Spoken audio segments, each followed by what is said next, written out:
히브리서 9장 11절에서 15절 말씀 제가 봉독해 드리겠습니다. 그리스도께서는 장래 좋은 일에 대제사장으로 오사 손으로 짓지 아니한 것, 곧 이 창조에 속하지 아니한 더 크고 온전한 장막으로 말미암아 염소와 송아지의 피로 하지 아니하고 오직 자기의 피로 영원한 속죄를 이루사 단번에 성소에 들어가셨느니라. 염소와 항소의 피와 및 암송아지의 죄를 부정한 자에게 뿌려 그 육체를 정결하게 하여 거룩하게 하거든. 하물며 영원하신 성령으로 말미암아 흠없는 자기를 하나님께 드린 그리스도의 피가 어찌 너의 양심을 죽은 행실에서 깨끗하게 하고 살아계신 하나님을 섬기게 하지 못하겠느냐.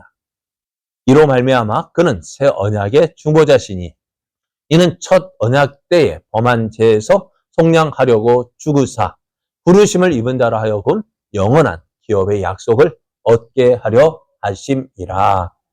아멘.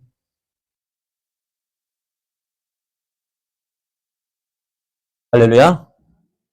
11월도 어느덧 마지막으로 달려가고 있습니다.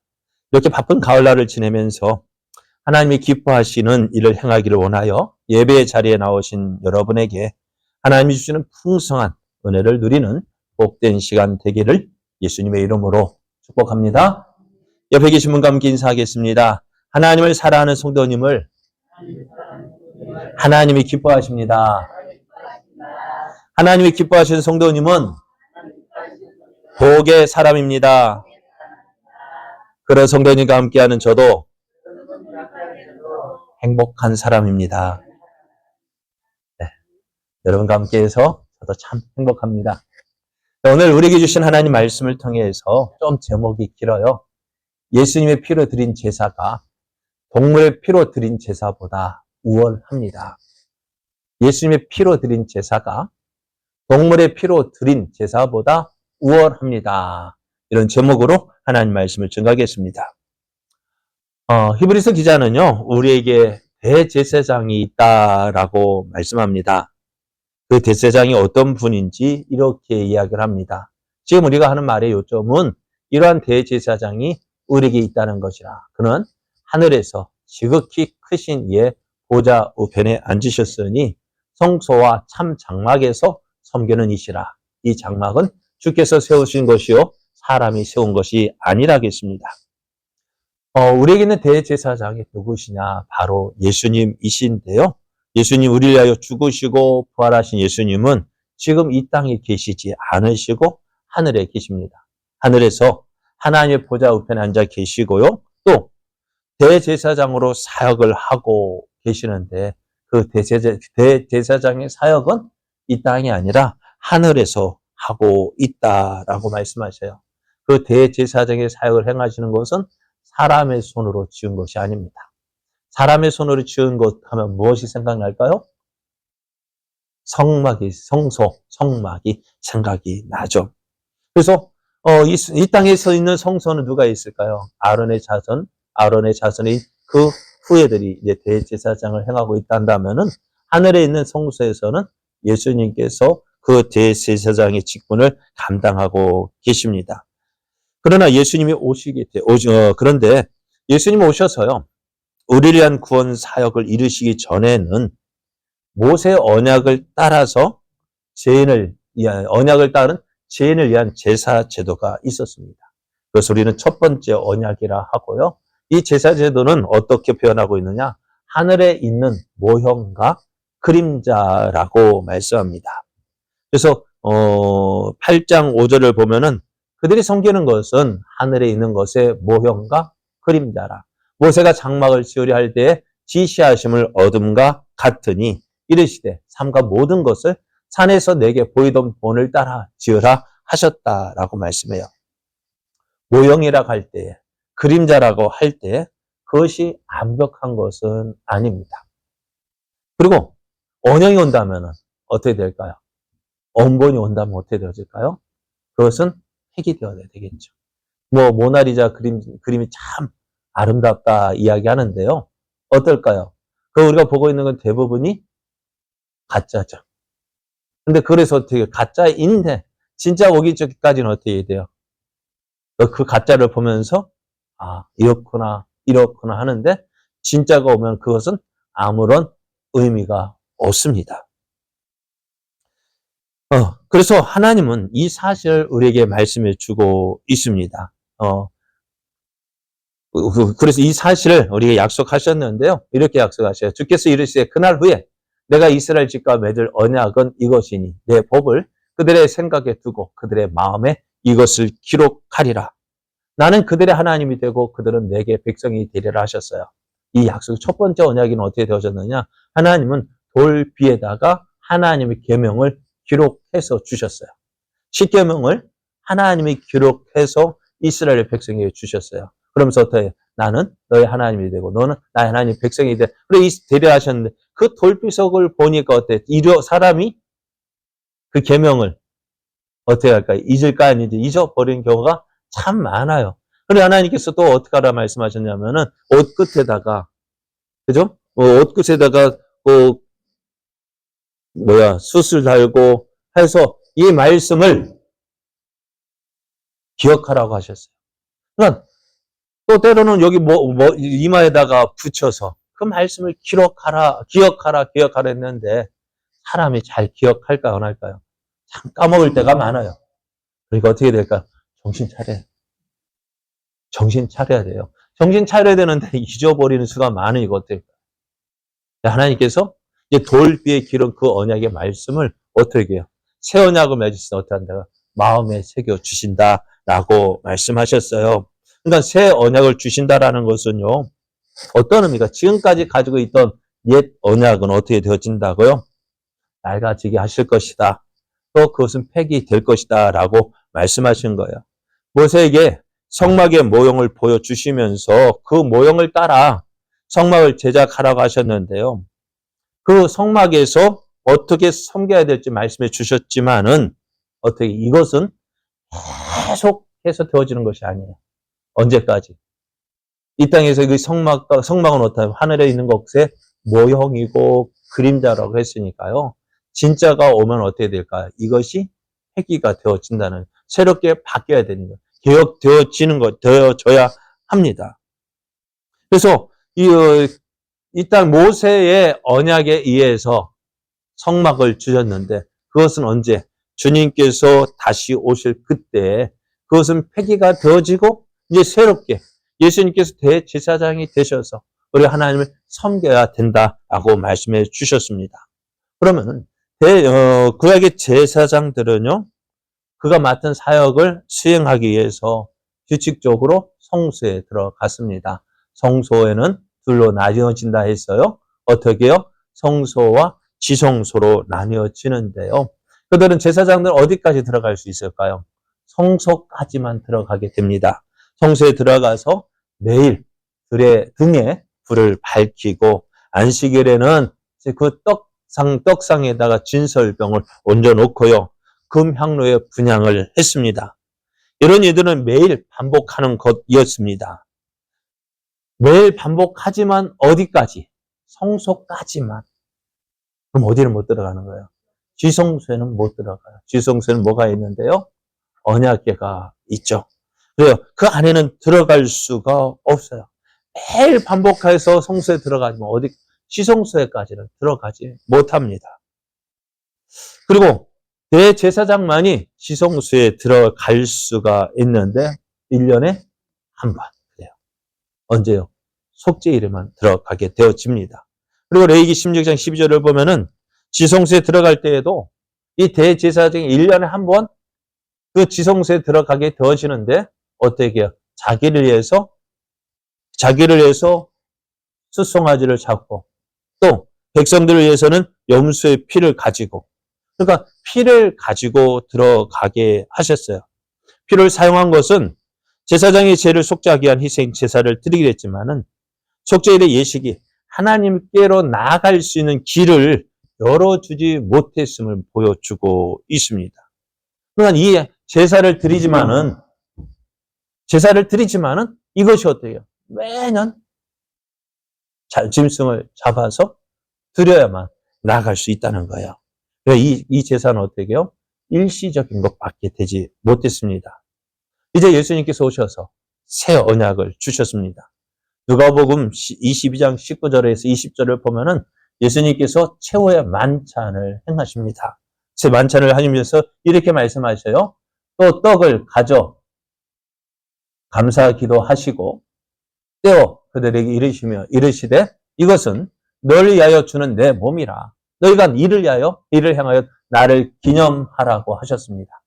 그리고요, 저녁 먹은 후에 잔도 그와 같이 하여 이르시되 이 잔은 내 피로 세우는 새 언약이니 곧 너희를 위하여 붓는 것이라고 말씀하십니다. 예수님은 예수님의 십자가에서 죽으심을 통하여서 새 언약을 세우신다고 하십니다. 구약에서도요, 죄인을 위한 속죄 제사가 드려졌습니다. 1년에 한 번씩요, 대속죄일에 그 속죄 제사가 드려졌지만 안전하지 않았어요. 그 증거가 뭡니까? 그 제사가, 대속죄일에 드려지는 그 제사가 완전하지 못했다는 이유가, 증거가 뭘까요? 그래, 매년 드려져야 했다는 것입니다. 앞에서 말씀드린 대로 속죄일에 또 대제사장이 자신을 위하여서 그리고 백성을 위하여서 송아지와 염소의 피를 드렸습니다. 매년 그랬다는 거예요. 하지만 예수님은 그렇게 하지 않으셨어요. 세례 요한이 예수님을 세상에 소개할 때, 이제 30세의 공생애를 시작하시는 예수님을 어떻게 사람에게 소개합니까? 뭐라고 소개하셨어요? 네? 뭐라고 소개했을까요? 그래요. 이틀날 요한이 예수께서 자기에게 나오심을 보고 이르되 보라, 세상 죄를 지고 가는 하나님의 어린 양이라고 말씀하셔요. 예수님을 소개할 때 봐라, 뭘 보라는, 세상 죄를 지고 가는 하나님의 어린 양이라고 소개했습니다. 그래서 이 말씀과 같이 또 예수님도요, 이렇게 말씀하셔요. 인자가 온 것은 섬김을 받으려 함이 아니라 도리어 섬기려 하고 자기 목숨을 많은 사람의 대속물로 주려 함이라고 하셨어요. 그래서 말씀하신 대로 예수님은 자기의 목숨을 누구를 위해서? 많은 사람의 대속물로 주셨습니다. 이 일을 오늘 본문에서는 장래 좋은 일의 대제사장으로 오셨다라고 말씀하고 있어요. 그리스도께서는 장래 좋은 일의 대제사장으로 오셨다 했습니다. 예수님은 대제사장으로 오셔서 하나님의 백성들을 위한 좋은 일을 하셨는데요. 이 좋은 일이 뭐냐? 예수님께서 십자가의 대속의 죽음을 죽으심으로 신자들을 얻어내신 축복을 말합니다. 예수님은 더 이 땅에 있는 그 장막보다도 더 크고 온전한 장막으로 말미암는 대제사장으로 오셨습니다. 이것은 어디에 있어요? 하늘에서의 그리스도의 예수님의 사역을 말해요. 그러니까 예수님께서 이 땅에서 십자가에 죽어 주셨습니다. 그리고 하늘을 죽으신 뿐만 아니라 다시 살아나셨고요. 또 다시 살아나셔서 하늘에 오르셨어요. 지금 대제사장의 사역을 어디에서? 하늘에서, 하나님 보좌 우편에서 우리를 위하여서 하고 계신다라고 말씀해요. 그러니까 이것은 뭐냐면 구약의 제사 제도를 통해 보여주신 것인데요. 이게 하늘에서 완벽하게 이루어지는 제사 제도로 우리를 하나님께서 용납되게 하고 계신다는 것입니다. 구약에서의 속죄 제사는 염소와 송아지의 피를 드렸습니다. 하지만 예수님의 구속 사역은 어떻게 해요? 예수님의 피를 드리심으로 이루어집니다. 예수님께서 자기 자신을 드리셨습니다. 우리 대제사장이신 예수님의 피는 동물의 피보다 훨씬 값진 것이었습니다. 그래서 어떻게 해요? 다시 아론의 자손이 드리는 아론의 반열에 따른 그 제사장은 어떻게 해요? 그들이 속죄제를 드렸지만은 어떻게 해요?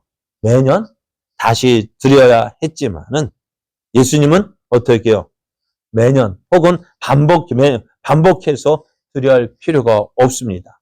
한 번의 드림으로 그 효력을 가지게 되었습니다. 그래서 히브리서 기자는 구약의 속죄제사와 예수님의 속죄제사를 비교해서 우리에게 말씀하고 있는데요. 13절을 보면 이렇게 말씀해요. 염소와 항소의 피와 및 암송아지의 죄를 부정한 자에게 뿌려 그 육체를 정결하게 하여 거룩하게 한다라고 말씀해요. 염소를 잡아서 또 항소를 잡아서 또 민수기에서 보았던 붉은 암송아지를 태워서 그 죄를 어떻게 해요? 그 죄를 물에 타서 사람들이 뿌리면 정결하게 되어진다 했습니다. 그래서 이것처럼 염소와 항소의 피, 그리고 속죄일에 드려지는 제물이고 또 의식에 사용되어지는 그 암송아지의 제도, 사람들을 부정하게 한 사람을 어떻게 한다고요? 정결하게 할 수 있다라고 말씀해요. 그렇지만 그건 어떻다고요? 일시적이에요. 그 순간뿐이에요. 또 그때 또 지나면 어떻게 되어질까요? 또 죄를 지으면 어떻게 돼요? 그러니까 우리가 앞에서 속죄제, 하나님 앞에 속죄제를 드렸어요. 속죄제 드리고 나와서 또 죄를 범했어요. 그럼 어떻게 될까요? 또 드려야 돼요. 그게 그 제사의, 구약 제사의 모습이에요. 죄를 짓고 나오다가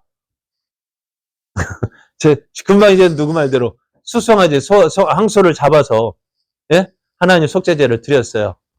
그래 또 나오다가 또 죄를 지었어요. 소 한 마리 값이 얼마예요, 요즘에요? 예? 예, 지금 한 500만 원 정도, 한 마리 500만 원 드리고 나오다가 또 죄 지었어. 또 어떻게 해야 돼요?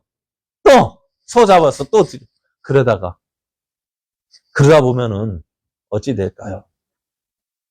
그러니까 이 죄는요, 끊임없이 계속 되어지고 그 제사도 어떻게 끊임없이 드려져야 되고 결국 죄는 망하게 되어져요. 그러니까 그럼에도 어떻게 드려야 되어지는 것은 뭐냐? 일시적이지만 그것도 어떻게 정결하게 한다는 거예요. 또 그래서 어떻게 거룩하게 되어진다라고 말씀합니다. 그러니까 동물의 피가 효가 없는 거 아니에요. 효과는 있지만 일시적입니다. 일시적이지만 육체의 정결을 가져다 준다 했습니다. 그렇다면은 예수님의 피는 어떨까요? 예수님의 피가 가져다 주는 정결은 얼마나 더 효과적일까요? 그래서 예수님이 정결케 하심을 효과적인 것으로 만들어지는 그 세 가지 특징을 14절을 보면 이렇게 말씀해요. 하물며, 자, 13절부터 다시 볼게요.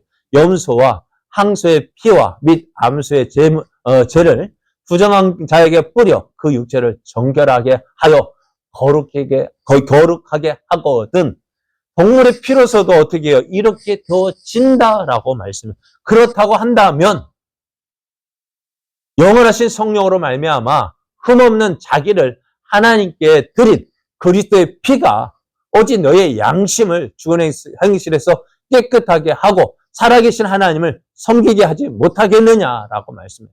동물의 피로 드린 제사도 하나님 앞에 어떻게 정결하게 하고 거룩하게 되어지는데 어떻다고요?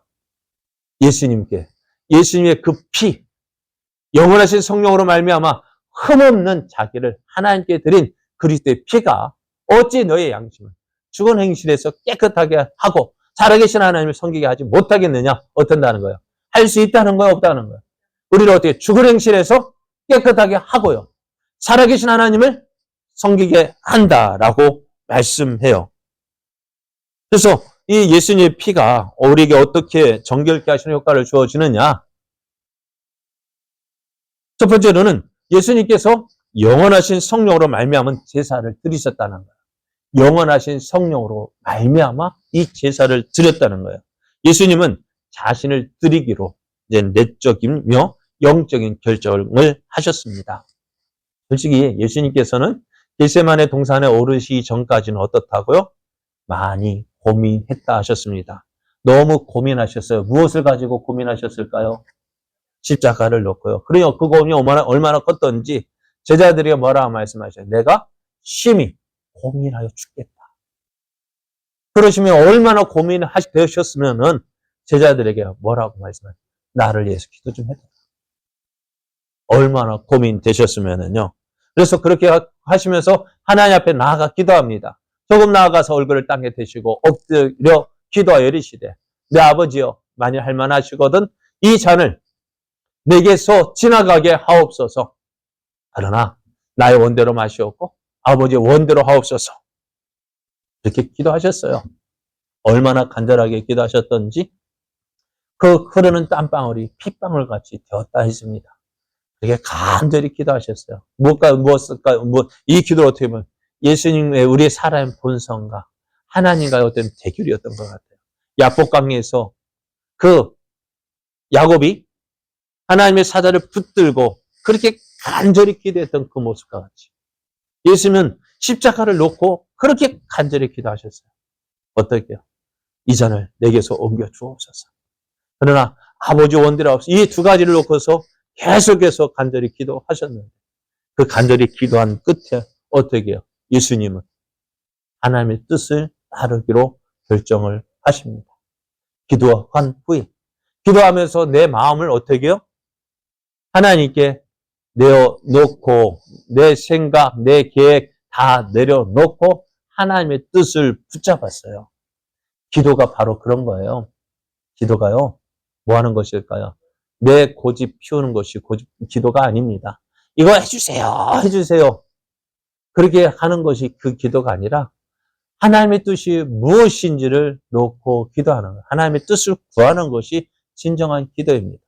어린아이 때는 내 것 줘 하지만은 그 신앙이 자라면서 어떻게 될까? 내 것 내려놓고 하나님을 붙잡는 것이 그게 기도의 모습입니다.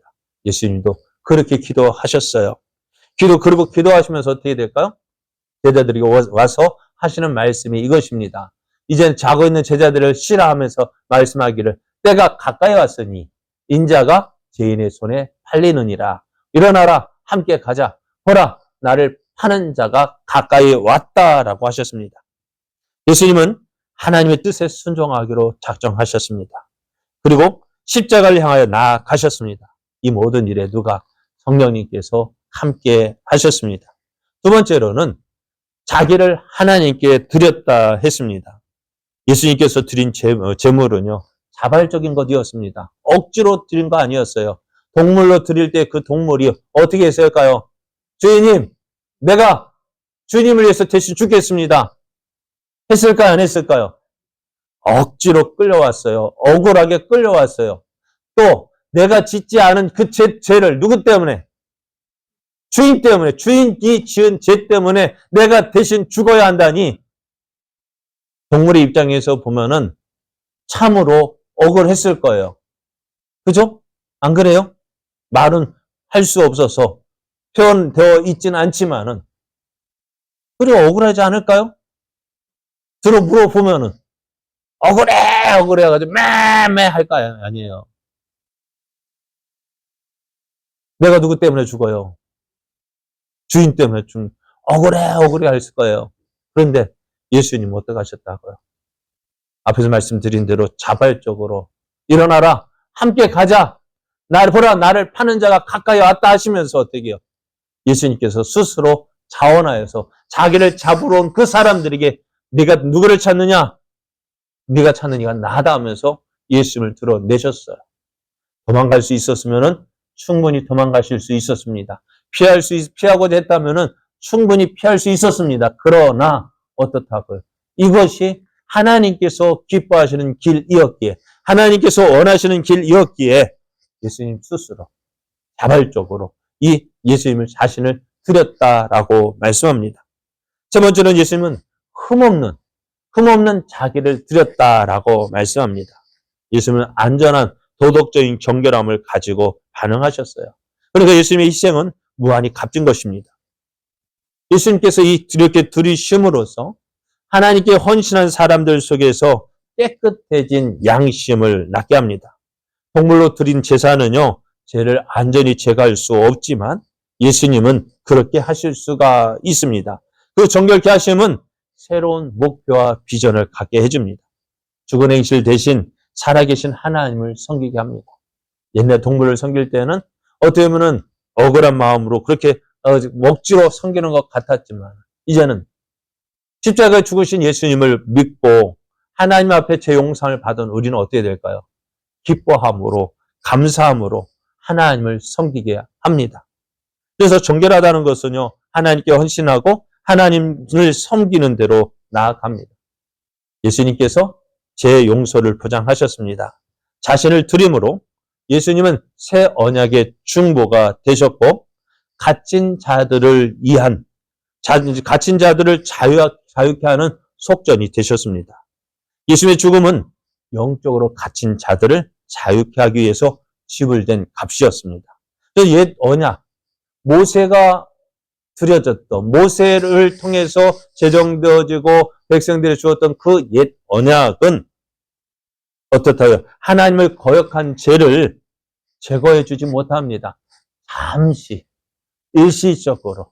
그것이 정결케 되어지는 역할을 하지만은 완전히 제거하지 못합니다. 그러나 예수님은 자신의 죽음을 통해서 자신을 믿고 예수님을 믿고 따르는 사람들을 위해서 인간의 죄가 가져온 결과들을 제거해 주셨습니다. 하나님을 대적한 죄로부터 진정으로 깨끗하게 되는 것은 동물을 드리는 제사를 통해서가 아니라 예수 그리스도의 희생을 통해서 우리가 그 하나님 앞에 나아갈 수 있는 것입니다. 그러니까 어떻게 해요? 동물의 피로서 드린 제사는 어떻다고요? 일시적이에요. 우리를 완전히 정결케 하지 못합니다. 그러나 예수님의 피로 드린 제사는요? 어떻게 해요? 영원해요. 안전해요. 완벽해요. 그러니까 예수님께 다시 십자가를 지셔야 할까 안 할까요? 다시는 안 지셔도 돼요. 그러나 구약의 제사는요? 매년 드려야 되고 매번 죄 지을 때마다 드려야 돼요. 어떤 게 나았겠어요? 네, 여러분 이렇게 표현하면 죄송합니다만은 눈썹에 딱 왜 할까요? 하나라고 한 번에 끝나니까. 저도 저희 아내 매번 보면 병사는 하자마자 주일에는 딱 하면 눈썹 맨날 같이 그래야 쫙 거울 보면서 그죠? 예? 그래 화장 또 세수하면 다 지우니까 다시 그래야 되고 얼마나 번거로울까요? 그러니까 옛 언약도 그렇다고요. 성경에 문신하지 말라고 했는데 예? 그래요. 그러니까 동물의 제사는 어떻다고 오늘 드리고 아까 말한 대로 석제제 제사 드리고 나오다가 또 죄 지으면은 다시 집에 가서 동물 끌고 와서 제사 드려야 되고 그래 참으로 번거로웠고요. 또 그러다 보니 어떻게 제 무서움도 그것을 통해서 알게 되겠지만은 일시적이었다고요. 그러나 우리 예수님의 십자가의 죽으심은 영원한 것이고 한 번으로 끝나고 그리고 영원한 효과를 가지고 있습니다. 그러면 어떤 게 나을까요? 예, 예수님이 낫죠. 그래서 예수님을 우리가 믿어야 되는 이유가 바로 이것입니다. 예수님의 제사. 구약의 그 제사보다 더 완벽하고 영원하고 더욱 효과적입니다. 그래서 우리가 예수님을 더 잘 믿고 예수님을 더 사랑하고 예수님을 기뻐하는. 그래서 하나님께 주시는 사람에게서 가장 무서운, 가장 힘든 일이 뭘까? 무서운 것이 뭘까? 죄에 대한 두려움. 그 두려움이 누구요? 예수의 피로 없어지고 깨끗하게 되어짐을 믿고 이 은혜를 누리는 저 여러분 되어지기를 예수님의 이름으로 축복합니다.